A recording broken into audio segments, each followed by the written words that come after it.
Okay, making his way to the podium is our third respondent, Robert Van Gulick, who is professor and chair of philosophy at Syracuse.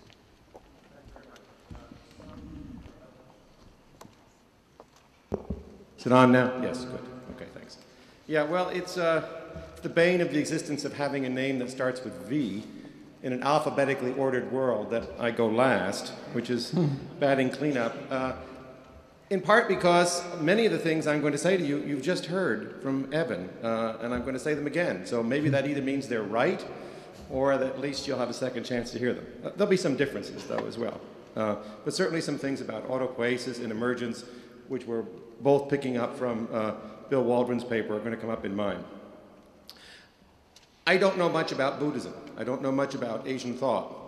I approach this panel as, from my perspective, as a kind of mainline analytic philosopher working in a naturalistic scientific view of mind, trying to see what it is from that perspective that resonates or meets me from what he had to say. And I'm going to talk about three aspects: the notion of dependent arising, the notion of circular causation, and then thirdly, how those might apply to the self, and some ideas, again, that come up in Evans.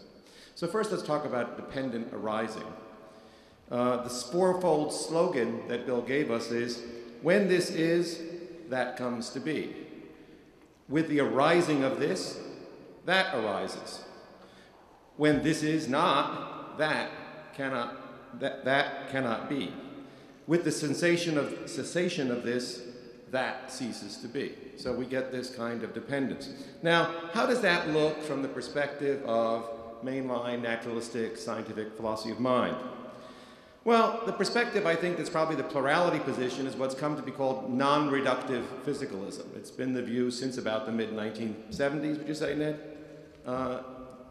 Within our history, the history of those of us who were in our 50s, it was a kind of zeitgeist change that took place about 30 years ago. So non-reductive physicalism is probably not the majority, if not the, certainly not the consensus view, but it's probably the plurality view. What it does is combine two things. One is an ontological physicalism, a notion that in some sense, everything that's real is in some sense yet to be explained physical, or depends on the physical. If we're talking about dependent arising, if it's real, somehow it depends on the physical.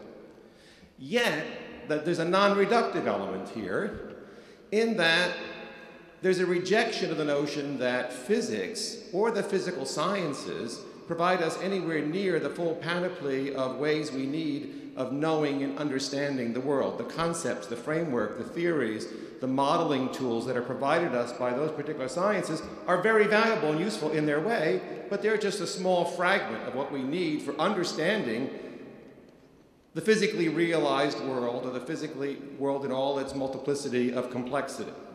So, standard example used by everybody is economics.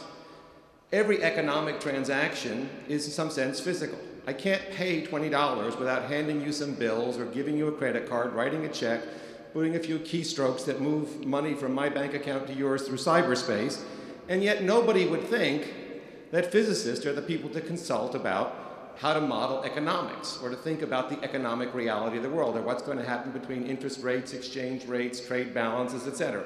That's not their line of work. So it's ontologically physical, but it's not conceptually or representationally or theoretically within the province of the physicist or the physical scientist. And this isn't just true of economics, it's true of psychology, it's true of biology, it's true of literature, it's true of perhaps religion, it's true of morality, it's true of poetry. It's all these multiple ways we need of understanding and embracing and encountering the world, although the non-reductive physicalist still wants it all to be at the bottom level, somehow physical. And then the challenge comes along. Somebody like Jaegwon Kim, professor of philosophy at Brown, will give his presidential address to the APA calling it the myth of non-reductive physicalism and say, hey, if you really want to be a physicalist, you got to be a reductionist.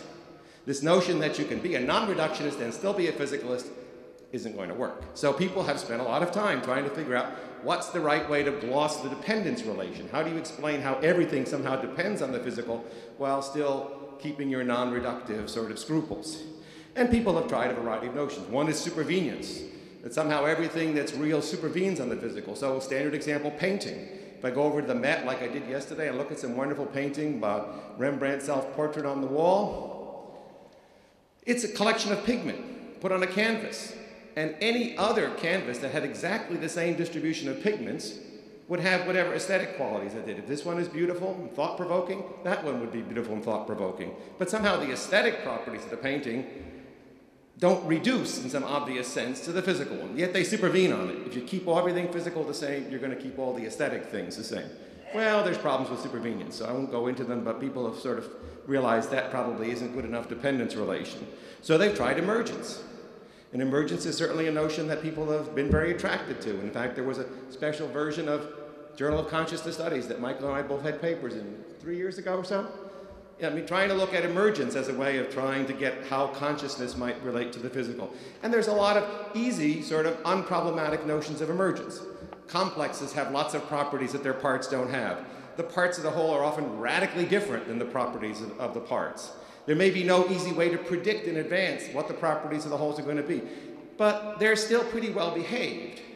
What people get worried about is when you start talking about properties of wholes or complexes that somehow are de novo, they're new, they're not somehow derivable, even in principle or explicable from the properties of the parts. They just come into the world, as it were, by new fundamental laws or by sort of fiat. And in particular, they're concerned with whether or not those new properties of wholes could somehow muck around and change the underlying laws of causality that govern the microstructure. And that's what some people want. That's what Bill Hasker wants. I mean, he wants to be able to think, because he thinks you need for free will, and maybe Teed wants that too.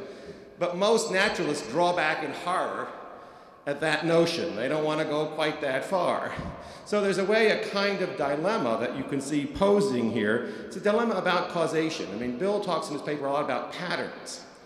And you can say, oh, there are all these wonderful patterns, and if I'm a non-reductive physicalist, I want to find ways to grab hold of them patterns and see all those patterns in the world, because they're often very predictive, and they're often the ways I have to use to get my cognitive apparatus to latch on to the world, to give me some kind of hold or handle on how to manipulate or grapple with it or encounter it.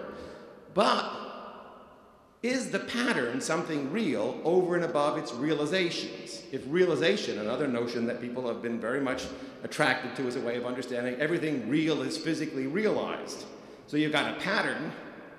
Insofar as that pattern has any existence in space and time, it's because it's realized. Where is it realized? It's realized in physical stuff. Now the question is the pattern ever something over and above its realization? When you've got a concrete realization, like Evans' complex systems, you got all those parts going around in his wonderful circle there, and somebody could say, well, if I understood all the little parts, including how they're all arranged in this very complex system, I got a complete explanation. I have micro-determination. The parts are running the show. The pattern is just an epiphenomenon. The pattern is just a useful way of talking about it, but the pattern isn't something new that's been added to the furniture of the world, and it doesn't in particular do any new causal work. So that sort of takes the wind out of the sail of the kind of realist. It looks like it's going back down toward a more reductionistic picture, at least on the ontological level. Then there's some who want to come along and say, no, there is downward causation. Actually, when you get these new patterns, they can go in and they can violate the laws of the microstructure. They can actually override the laws that govern the physical world. And then the naturalists, they get really scared. And me, I get scared. I want to go there. There lie creatures of darkness. Not that it's illogical or inconsistent, but it's not what fits our kind of scientific worldview. So the problem is that dilemma. How can the patterns really be doing something without sort of violating the underlying physical causality? Well, here's a suggestion, and part of it's already been suggested in Evan, excuse me. You don't have to violate the causal laws. What you do is select among them. The parts have many causal potentials, but at any given moment, only some of them are being activated. And what the global structuring does is determine which of the causal powers actually come into play. So think about what happens in a molecule. You get these lovely things in intercellular communication. You get a receptor on a membrane, and then it sticks down into the cytoplasm, and it's got all these phosphorylated things that attach onto it, and they're big scaffolding complexes, and they're large, turned around molecules, proteins, and what they do is allow certain kinds of enzymatic reactions to take place. They facilitate some and inhibit others. So a lot of the possible reactions are never taking place. Only a small subset is being selected for. So part of what the pattern is doing is not overriding the causality, but selecting and choosing from within it. So, okay, so then the non-reductivist comes, the hard-nosed person says, yeah, but that's still just a particular scaffolding, a particular molecule. It's all micro. You could tell the whole story. And that's true. So, boy, we're having a hard time. So you come back, and here's the second part of the answer. These patterns are not random. These patterns are extremely robust. They're self-sustaining. They're self-creating. And, in fact, I venture the following. If you were to go into take the philosopher's favorite device, possible world machine, and start looking at lots of nearby possible worlds where the initial physical conditions were different, and you can even change the physical laws a lot, some of these patterns, especially the patterns that are involved with self-organizing systems and mindedness, would keep popping up. So they're not really dependent on the particular nature of our physical world, either in terms of its boundary conditions or even its laws, but they're ones that would show up in a wide range of things. And how wide is a big issue, because this comes into the cosmic fine-tuning argument. If you tune the universe the wrong way, you don't get this. Okay, so that's so much about non-reductive physicalism. How does that connect up with circular causation, an idea that Bill talked a lot in his paper? He sort of alluded to. He didn't use the term so much, but Evan talked about it in his as well. Well, I think the right way to think, he's got two different notions here, and I think it's worth sorting them. One is that you take a complex system, like a brain, and it changes over time. Its state changes, so it receives a stimulus or an input, and then it modifies itself, and then it gets a stimulus at a later time, and it modifies itself again. And what state it takes in any given moment is not just a function of how it's being stimulated, but about its history and how the networks, say if we think of the brain as lots of neural networks, how those neural networks are being reorganized and synaptic connections being changed all the time. And that certainly seems true. But it's not terribly exciting in a certain sense, because even a rock does that. I mean, the current state of a rock is a function of what you're doing to it, plus whatever changes have been left there by its history. Now, maybe the Buddhists, they'd say, yes, exactly, just like a rock. But again, I'm viewing this from the perspective of a naturalist, and I don't want minds to be like rocks. Those are different things as far as I'm concerned, very different things. And anything that suggests they're close together makes me worried. So I want to think about how another way in which this might be, and I think it comes up with this notion of reciprocal causation, where you've got two things that are in a dynamic interaction, and this one influences this one and this one back, and they go, and it's really not circular, it's a spiral. They're moving up. So think about what goes on in evolution. You get predator-prey relations, or flower-pollinator relations, right? I mean, think about flowers, the most wonderful, there's all these wonderful floral shops here on Broadway, with all the people trying to put all these hyacinths and narcissus and things in the window. Well, of course, they didn't exist 60 million years ago until pollinators came along. Only when pollinators came along did you need flowers, and did you know all these scents and all these colors and everything. So pollinators and flowers evolved together. I mean, it's much nicer than predator and prey. That seems so hostile.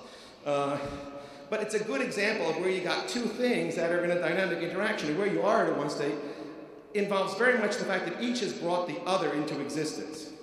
So it's this kind of self-producing interaction, and I think this takes us even further, because there was a hint, I think, in Evan as well, that in some sense maybe when you get these non-aggregative systems, the parts don't really have a reality independent of the whole. Now here's an example. How many of you are long-married couples, or a part of a long-married couple?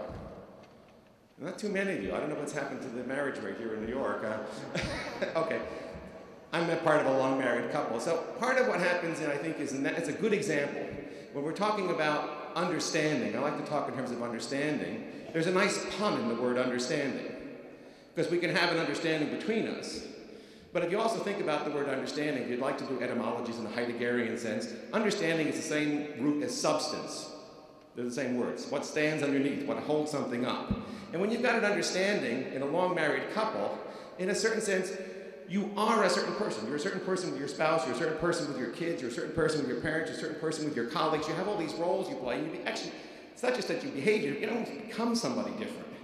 And in a way, in a long-married couple like Susan and Ned here, they understand each other, not only that they can predict each other, but in a certain sense, she is who she is when she's with him, and he's with him when she is, and they allow each other to be, they support each other as being particular people in that particular context. So I think that's a good example of the kind of reciprocal production of two different things that have their identity only in the dynamic relationship between them. Okay, third point then, is this question about selves.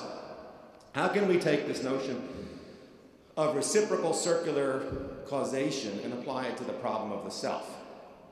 Well, I think the notion of self-understanding systems is the way to go.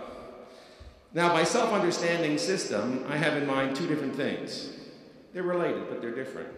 One is, as Evan was talking about, when you have a system that is self-organizing, self-regulating, and autopoietic, this word that's come back into much use through Varela, but I first met it in the early 70s, late 60s, when it was introduced by Konrad Lorenz, who was borrowing it from the embryologists. A system that makes itself. Poiesis is the making, the creative making of something, the same root as the word for poetry. An autopoietic system brings itself into existence, and moreover, then it regulates itself. There is no external regulator. It's moving itself through a very dynamic cascade of changes, very much like your conscious mind. When you're thinking your way through a philosophical paper, when you're writing a poem, when you're planning dinner, when you're reliving the events of the day at the office, you're under the control of that forebrain, perhaps, that Professor Ledoux talked about, but you're moving yourself. And each conscious state, which is this globally integrated unity, I mean, the things that have the memories of what happened in the office, or the sounds of particular words while you're writing a poem, are located in the same brain regions they are when you initially hear them, and now they're being reactivated and combined into rather complexes, and the forebrain is doing some control work, but it's not like the forebrain is running it completely. What's happening is each global state at a given moment, which consists of the substrate of your experience at that moment, is what's producing, in coordination perhaps with working memory, the next global state, which corresponds to your next experiential state, and the next experiential state. So each experiential state, which is itself a very complex, organized, unified structure, is the author or the creator of the next state. Well, where's the self in all this? Is it the forebrain? Is it working memory? Well, I don't think it's best to think about it in terms of some special module of the brain. Rather, the self is an emergent feature of this whole complex, of which the working memory is part, and in some way all these tied together. Now, I think it could either be, and perhaps is both, a real causal locus of control, so it really is real. It's not a no-self view, but it's also the perspective of the subject who is having all these awarenesses, the agent who is engaging in all these actions, the carer who cares about all these things. So the self is the locus of perception, the locus of action, the locus of concern. That is, as it were, the virtual position point from which all this experience spins. I mean, as Dan Dennett likes to talk about the self as the center of narrative gravity. My own inclination is more realistic than his, but I think in that sense, to be more realist about the self, because it's also a causal center, but it also has this kind of role. And the two roles, that it is the center of narrative gravity and it's also the locus of control, I think fit together. And that's where we have to look to start to pull them together in one way. Okay, let me end with something different. You've listened to a lot of prose for the last hour and 31 minutes. And I'm one of the people who was talking, where's Paul? When we were talking at dinner last night, I think you were talking about me as the person who writes poetry on the side, so I thought I'd end with a poem for you, because you've listened to a lot of prose, as I say. And it's relevant, because it's about emergence,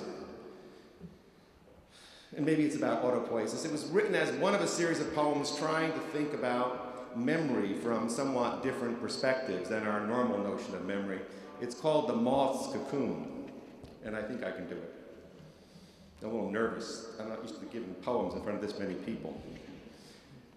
After many weeks, the moths emerged from their cocoons and dried themselves in the sun, awaiting night to fly off in search of sweet nectar and fair mates. But on that afternoon, as they unfolded their new forms, did they remember many-legged life, or had old images been shed like outgrown skins? Did membranes stretched so thin and making weightless wings still keep some feel of the fat, round, earthbound body they had been, or was all trace of shape washed out in the glare of flying through midair, free in space to move, as only moved before in dreams? Perhaps it is the caterpillar, not the moth, that remembers what it was and what its other nature is, already as it climbs and undulates among the leaves, maybe in some confused and cloudy way, The worm recalls what it is yet to be and dreams the flight that only seems to set it free. Thank you very much.